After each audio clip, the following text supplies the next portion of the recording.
Apakah anak angkat bisa menjadi mahram? Sebagian orang ingin mengadopsi anak sebagai anak angkatnya. Akan tetapi kedudukan anak angkat tidak sama dengan kedudukan anak kandung di dalam Islam. Sebab anak angkat tidak dapat dinasabkan kepada orang tua angkatnya. Kemudian ketika anak angkat tidak bisa menjadi seperti anak kandung muncullah masalah kemahroman. Dan ini sangat berkaitan dengan batasan interaksi antara anak dengan orang tua angkatnya ketika di dalam rumah. Bagaimana cara agar anak angkat menjadi mahram? Yuk simak video dan penjelasannya di sini.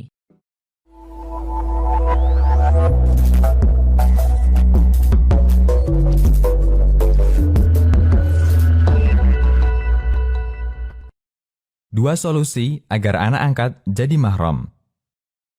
Di zaman jahiliyah, anak angkat bisa menjadi anak nasab. Bahkan nama orang tua nasab bisa diganti dengan nama orang tua angkat. Dulu Khadijah radhiyallahu anha pernah memiliki seorang budak bernama Zaid bin Harithah.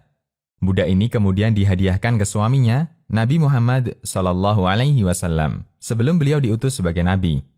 Oleh beliau, Zaid dibebaskan dan dijadikan sebagai anak angkatnya, hingga orang mengenalnya dengan sebutan Zaid bin Muhammad.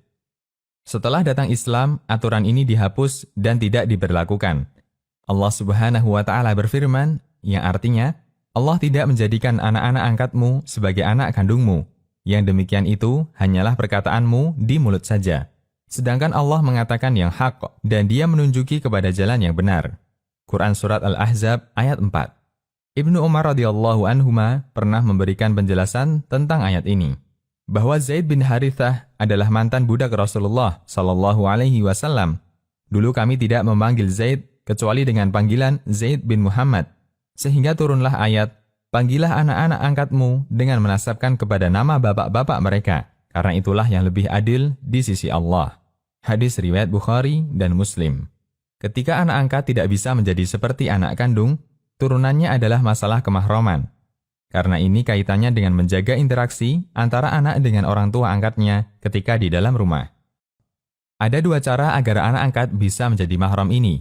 Pertama, mengambil anak angkat dari pihak yang masih ada hubungan keluarga dengan istri atau suami. Misalnya, jika ingin mengambil anak angkat perempuan, maka bisa dicari anak perempuan dari saudara suami atau keponakan suami. Karena keponakan, maka dia mahram.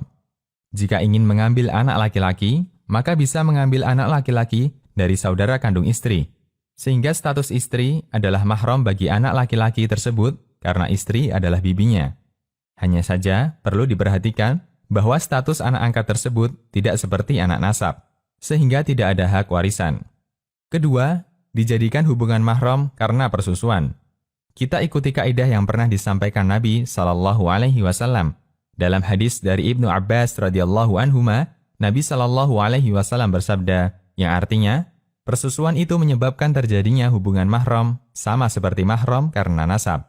Hadis riwayat Bukhari. Sehingga hubungan persusuan tidak hanya anak susu atau saudara susu, tapi juga mencangkup hubungan yang lainnya. Jika dalam hubungan kemahroman karena keturunan ada 7, dan hubungan kemahroman karena pernikahan ada 4, maka hubungan mahram karena persusuan ada 11, gabungan dari keduanya. Ada hubungan mahram karena berstatus paman, juga ada hubungan mahram karena paman persusuan. Ada hubungan mahram karena mertua, juga ada hubungan mahram karena mertua persusuan, dan seterusnya.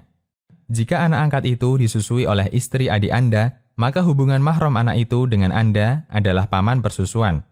Hanya saja, persusuan yang bisa menyebabkan mahram, syaratnya ada 2. 1. Usia bayi sebelum 2 tahun. Berdasarkan riwayat dari Ibnu Abbas radhiyallahu anhuma, tidak ada persusuan yang menjadikan mahram kecuali pada umur 2 tahun. Hadis riwayat Baihaqi dan Daraqutni. 2. Minimal 5 kali persusuan. 1 kali persusuan batasannya ketika bayi menyusu sampai kenyang atau melepaskan sendiri ASI-nya.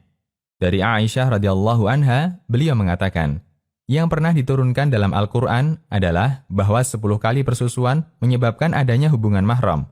Kemudian hal itu dihapus menjadi 5 kali persusuan. Kemudian Nabi SAW wafat dan keadaan masih seperti itu. Hadis riwayat Muslim, Nasa'i, dan yang lainnya. Demikian, Allahu a'lam. Sobat, Jika video ini bermanfaat, subscribe dan share kepada orang tua, saudara, dan orang yang Anda sayangi, semoga mereka juga bisa mengambil manfaat dari video ini. Terima kasih.